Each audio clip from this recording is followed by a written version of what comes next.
Yo, so Dillian Whyte says that Anthony Joshua is flat out lying. He says that he never put in an offer at any given time for him for the June matchup against Anthony Joshua, considering Jarelle Miller had to drop out for PEDs.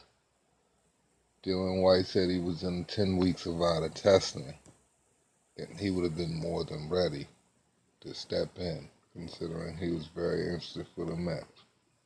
That's our topics today. Let's fucking go.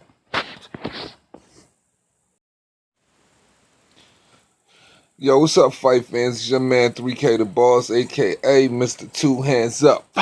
You know what it is, man. Coming here today to talk to y'all about Dillian Whyte once again, man. Dillian Whyte is on fire again, and once again, he is making noise. I don't know if it's for promotional value, mentioning people's name, or I don't know, you know what I'm saying?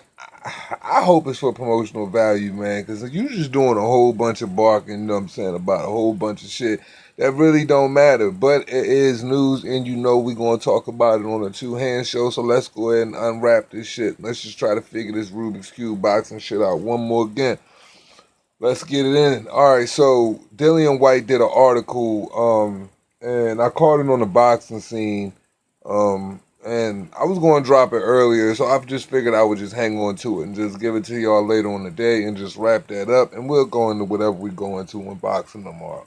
All right, so Dillian Whyte said that, Anthony Joshua never sent him an offer because earlier on, Anthony Joshua said that he sent out offers to many of different heavyweights trying to fill the void for what Big Baby Miller created himself, considering he's a void just fucking every time he steps, he creates a void with his big ass.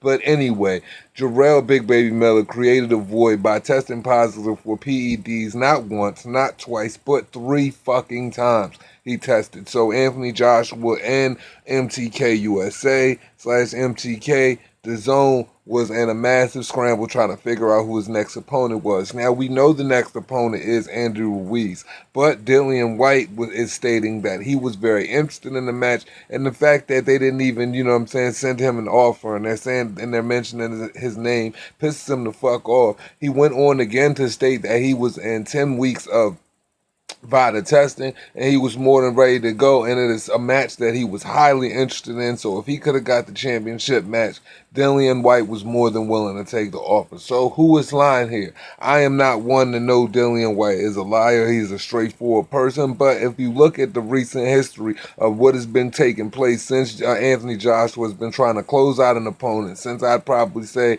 after the Povetkin match, I'd say December and then on, trying to fill the April 13th spot, and then trying to fill the June 1st spot, man, a lot of guys were caught, blowing hot air about what they said they wanted to do with Anthony Joshua. It came out that, Anthony Joshua was all of a sudden this low ball of a, heavyweight who he doesn't offer good money, and people just saying it's just downright embarrassing. And that just seemed to be the narrative that everybody used, but it seems to be getting debunked over and over and over again. Now, for Dillian Whyte being with Matchroom and considering he's on a contractual fight-to-fight basis, if somebody was offering him a match that he was unhappy with, do you honestly believe he's going to turn it down, or do you believe that Dillian Whyte is just taking the matches that seem to make more sense to him, considering he's trying to keep his number 1 WBC slot, and he's been knocked out by Anthony Joshua, which is something I tend to believe, and he just don't want that work because that could be the end of the line for him, and it could be no more championship spots,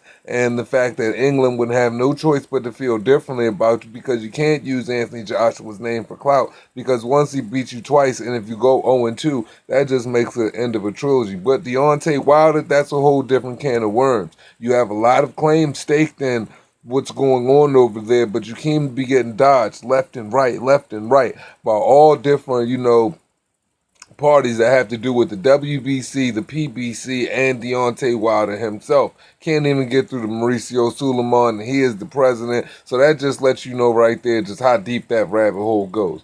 But I just tend to believe that Dillian Whyte is just trying to bring promotional value to the Oscar Rivas match. Even though Oscar Rivas is a 10 ranked opponent in the WBC, hey, the fact of the matter is He's not a very big draw. He's not a very big sell. And, you don't get credit these days for just fighting a tough opponent.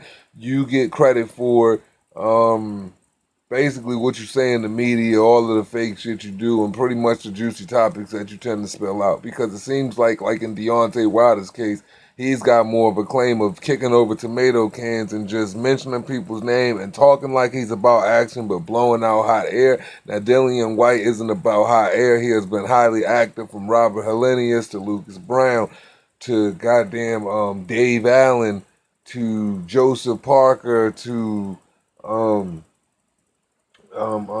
Derek Chisora, and so many other fighters that you can name that everybody knows that Dill is about his business. But but his ego is so big, I truly don't think that he wants to be the number 2 in England. And knowing that if he loses to Anthony Joshua for a second time, that'll be his last time that he can truly cash in on that side of the water. And considering that he has promotional pull with Eddie Hearn being over there and them making that fight, and knowing that they could secure a sellout crowd while making that fight, considering both of these men at world level, I believe that he knows he has more to lose over there. So I just think that he's blowing hot air. He's using it for press for the Rivas fight, because we all know that all publicity is good publicity.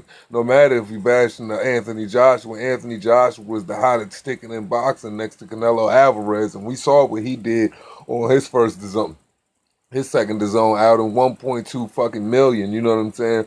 So that's subscriber numbers, because that ain't just a couple people sitting in your house. That's per household. So we know what Anthony Joshua's bringing to the table when it comes to his marquee value with DAZN. And Dillian Whyte isn't a stupid individual, considering that he manages himself and he backs himself. He is fully aware of that also. So I just think that it might be a little bit of gas, man. Yeah, a whole lot of gas. And, hopefully everything that's going on with the WBC, Dillian Whyte can recover. But the fact that he is focusing on Anthony Joshua and not paying attention to his opponent, I hope you were doing more than that, than focusing on AJ, because this is a fight that you truly could lose, and you have to come out on top. Because, like I said, you were betting on yourself. You didn't take the ESPN contract that would have set you up, and you could have been probably, I wouldn't say closer to a Deontay Wilder match. It would have been closer to a Tyson Fury match, because both of you guys would have been heavyweights under the same banner. And the only other option, then you have a home option, which is AJ, 4 belts. Very, very, very, very, very, very, very hard match to walk into. Or you have Deontay Wilder, a match you could win, a match that isn't very dangerous, a match that you don't have to, watch perfecting all types of guard for. You'll just have to watch for a wild right hand and wild consecutive other shots to follow through, and make sure that, you can carry on in the later stages of the round for his stamina. And I think that you are more welcoming than that, than opening up the second chapter of AJ. Not saying that you don't want the AJ fight, but if I'm using my business sense, people, just think about this. If you were Dillian Whyte and you knew this second fight is to raise the eyebrows for true discussion for who reigns supreme in your country, wouldn't you fight?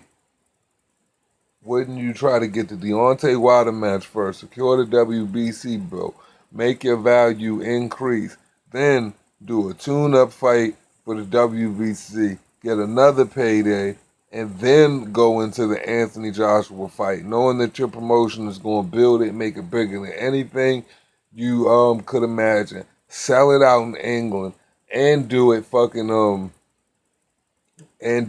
DAZN and Sky pay-per-view, and just run up the numbers.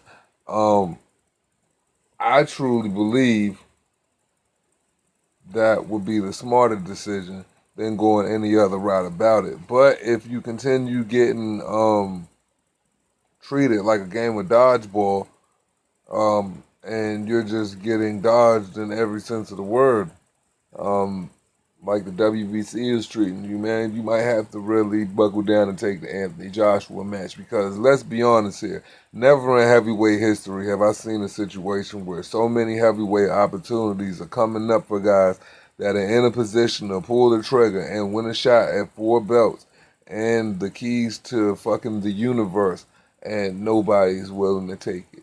And that's why I leave off with you guys today, man. Once again, this is the Two Hands Up show. And as we always say at the end of this joint, it costs you nothing to pay a nigga no mind. Then the question I ask myself is, man, Dillian Whyte, man, what are you going to do? You have blessings and mass abundance, but you aren't grasping those, man. And this high risk, high reward shit ain't working out, so it might be time to look at something else. As always, like, subscribe, fucking phone, like, subscribe, comment down below, respect.